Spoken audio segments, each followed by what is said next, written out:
Hello hello hello. अगर आप financial freedom चाहते हैं, आप अपनी वेल्थ क्रिएट करना चाहते हैं, तो आप सही जगह पे आए हैं। Welcome to financial freedom with Planet Wealth YouTube channel and podcast channel. आज हम इस एपिसोड में बात करने वाले हैं what is investment risk and how to manage your investment risk. क्योंकि ज़्यादातर लोग रिस्क की वजह से इन्वेस्टमेंट से मुंह फेर लेते हैं और उसकी तरफ पॉजिटिव नहीं होते हैं। तो आज हम बात करने वाले हैं कि आप उसको कैसे मैनेज करें। I am Brijesh Parikh, father of two lovely kids, husband to a loving woman. I'm an edupreneur, now turned into a wealth coach, and I am on a mission to help 1 lakh families like yours to live a financially worry-free life and achieve financial freedom during their life. तो एक बार फिर से आज के episode में हम risk के बारे में डिस्कस करने वाले हैं। इसमें मैं आपका स्वागत करता हूँ। रिस्क, बेसिकली रिस्क क्या है? जब मैं अपनी इन्वेस्टर अवेयरनेस सेशन कंडक्ट करता हूँ या इन्वेस्टर ट्रेनिंग कंडक्ट करता हूँ, तो मैं ये पूछता हूँ कि रिस्क क्या है। क्योंकि बहुत सारे लोग ऐसे होते हैं कि जो इक्विटी में इन्वेस्ट करने में रिस्क की वजह से डरते हैं और रिस्क को समझते नहीं है। उसकी वजह से उनकी जो बिहेवियर होती है रिस्क की तरफ, वो राइट नहीं होती है। तो what is the risk? Risk of losing the capital, मतलब एक्चुअल कैपिटल आपको लूज करना, उसको रिस्क बोले जाता है। या तो वॉलेटिलिटी, मतलब कि अपनी जो इन्वेस्टमेंट अमाउंट है उसकी वैल्यू में उतार चढ़ाव आना, उसको रिस्क बोला जाता है। तो रिस्क क्या है बेसिकली? तो चलिए, मार्केट की वॉलेटिलिटी, क्योंकि इक्विटी मार्केट में volatility is the bigger risk जो आदमी की बिहेवियर के ऊपर इम्पैक्ट करता है। तो ये वॉलेटिलिटी आपके रिटर्न के ऊपर क्या इम्पैक्ट करता है उसके बारे में ये बैक टेस्टिंग डेटा मैंने स्क्रीन पे आपके पास स्क्रीन पे शेयर किया हुआ है, उसको समझते हुए देखते हैं।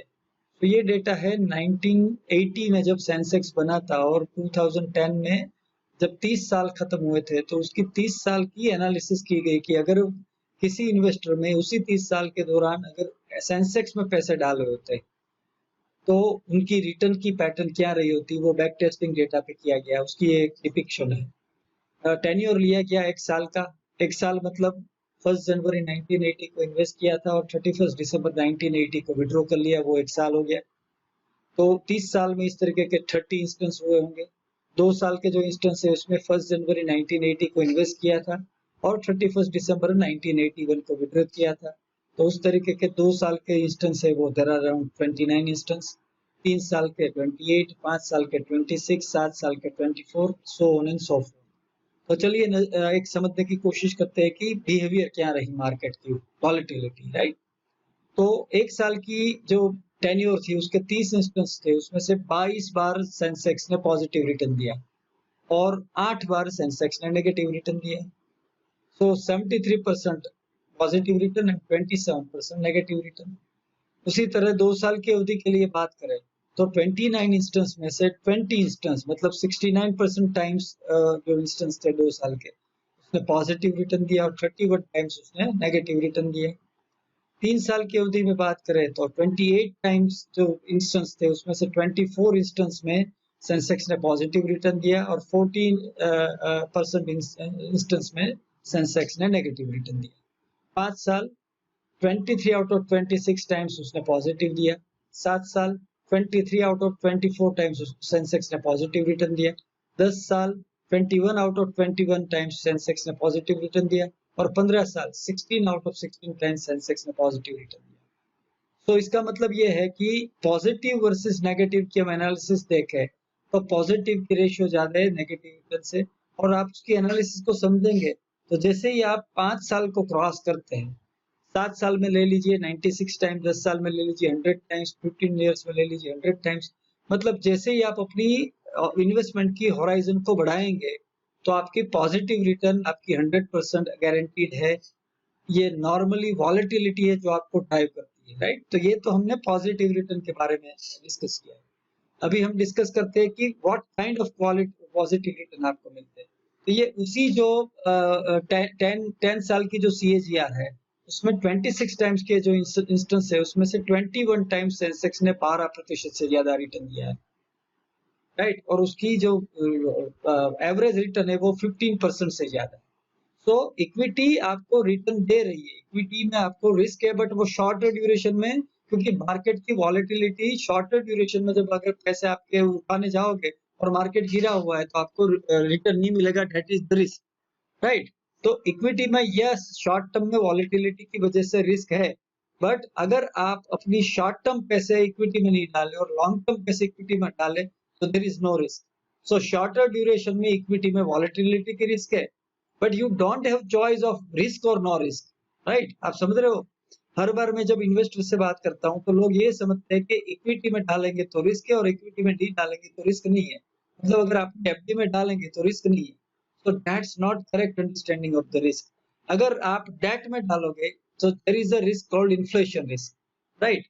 So अगर आप ये चार्ट देख रहे हो स्क्रीन के ऊपर तो आप देख रहे हो कि इन्फ्लेशन की जो 2017 से 7 से लेकर 2017 के जो 10 साल है उसमें जो इन्फ्लेशन रहा है उसके हिसाब से आपके पास अगर 2007 में 1 लाख रुपीज है और वो इन्फ्लेशन की प्रोटेक्शन के हिसाब से रिटर्न नहीं जनरेट कर रहा है, मतलब जीरो रिटर्न दे रहा है, तो आपके 1 लाख रुपए लेके मार्केट में जाके आप जो परचेस कर सकते हैं, आप उतनी अमाउंट आपकी परचेसिंग पैरिटी की 2007 में वो कम होके 69,345 होके रहेगी। मतलब जो चीजें आपको 2007 में 1 लाख में मिल रही थी वो चीजें आप 2070 में खरीद नहीं पाओगे, क्योंकि आपके पैसे की वैल्यू 1 लाख से कम होके परचेसिंग पावर आपकी 1 लाख से कम होके 69,345 होगी। तो अगर आप बैंक एफडी में भी पैसे इन्वेस्ट कर रहे हो तो आपको जो रिस्क है वो इन्फ्लेशन रिस्क है जो आपकी परचेसिंग पावर कम कर रहा है।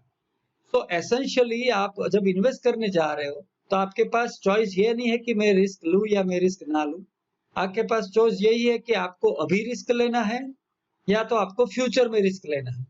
तो अभी रिस्क क्या है? तो अभी रिस्क ये है कि मार्केट की वॉलेटिलिटी की वजह से there would be a intermediate period, अगर आपकी इन्वेस्टमेंट साइकिल जो चल रही है उसमें बीच में ऐसे पीरियड आएंगे जहां पे आपकी इन्वेस्टमेंट गिरी हुई है और आपको वो नोशनल कैपिटल लॉस भी दिख रहा है या तो कम रिटर्न दिख रहा है। बट लॉन्गर ड्यूरेशन में जैसे हमने एनालिसिस किया तो लॉन्गर ड्यूरेशन में you will get the positive return and you will get inflation beating return. अगर आप डेट में जाओगे, अगर वो इन्फ्लेशन से ज्यादा रिटर्न नहीं दे रही है टैक्स कटने के बाद, तो फिर आपको रिस्क क्या है?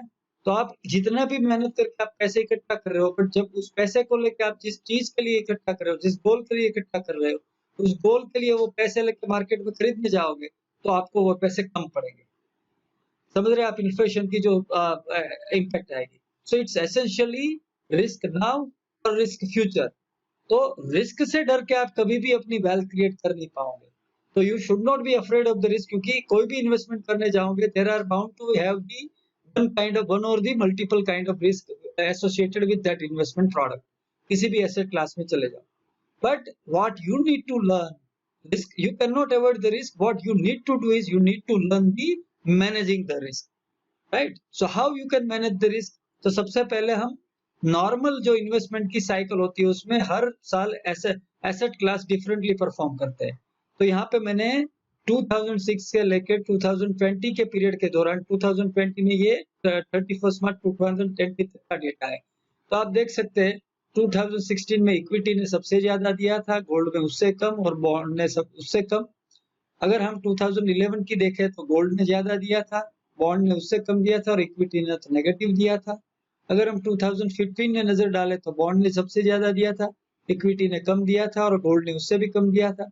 तो आप ये चार्ट को ध्यान से देखोगे तो आप देख रहे हो कि देयर आर साइकिल्स। कुछ किसी किसी साल में इक्विटी सबसे अच्छा परफॉर्म करती है, किसी में गोल्ड कर रही है, किसी में बॉन्ड कर रही है। तो how do you take advantage of this kind of जो एसेट क्लास की जो बिहेवियर होती है, उसकी जो साइकिल होती है?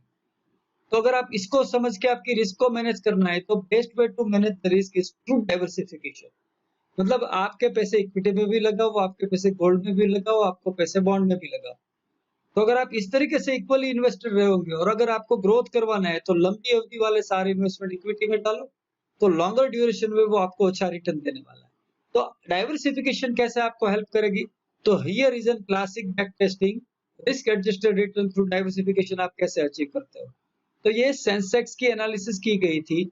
सेंसेक्स में आपने 1 जुलाई 1917 को आपने पैसे डाले थे और 27 जून 2017 को आपने निकाले। आपने 5 पोर्टफोलियो क्रिएट किए थे बैक टेस्टिंग के लिए। इस एनालिसिस के दौरान 5 पोर्टफोलियो क्रिएट किए गए। ये जो कलर वाला पोर्टफोलियो वो 100% इक्विटी का था।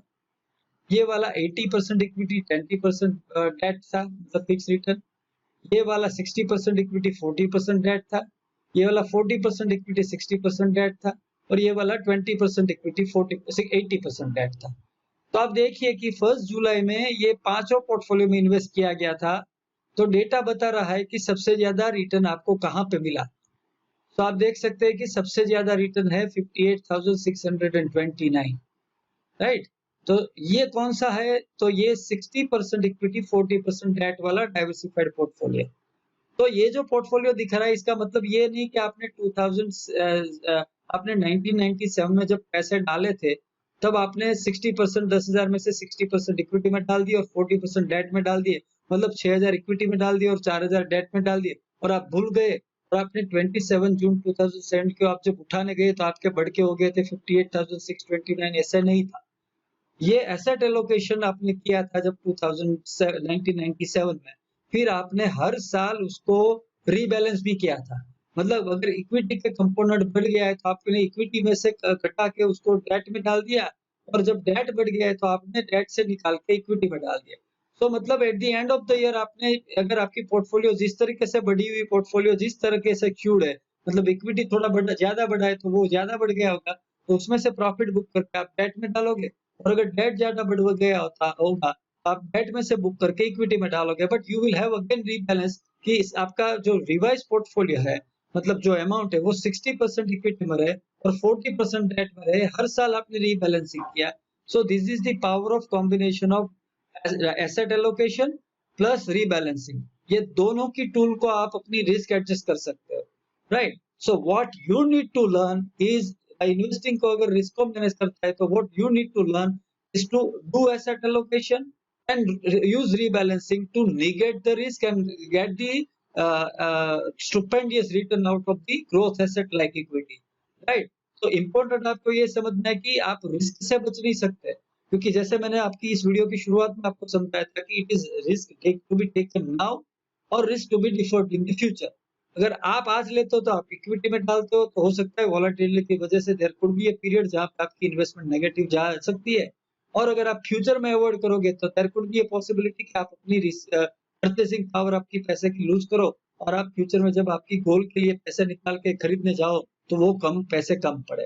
तो you don't have a choice, आप इससे नहीं बच सकते अगर आपको इन्वेस्ट करना है। What you need to learn is to how you would manage your risk, right. So that is the fundamental aspect of risk adjustment. तो आप अपनी रिस्क को कैसे मैनेज करें वही आपको सीखना है और उसी को आपको अप्लाई करना है। सो अगर आप इस तरह की वैल्यूएबल लर्निंग चाहते हैं और if you wish to focus on keeping and growing your money, तो आप मेरे यूट्यूब चैनल को सब्सक्राइब कर सकते हो और बेल आइकन को क्लिक कर लीजिए, ताकि आपको जब भी मैं इस तरह की वीडियो अपडेट करूं आपको नोटिफिकेशन मिलेगा। आप मेरे ब्लॉग्स और आर्टिकल्स मेरी जो साइट है www.planetworld.in पे जाके पढ़ सकते हैं। वहीं पे मैंने कुछ वीडियोस भी अपलोड किए, उसके वीडियोस पे पेज के जाके वो भी देख सकते हैं। There is a third party excellent personal financial literacy website moneycraft.com, वहाँ पे जाके भी आप अपनी फाइनेंशियल लिटरेसी बढ़ा सकते हैं।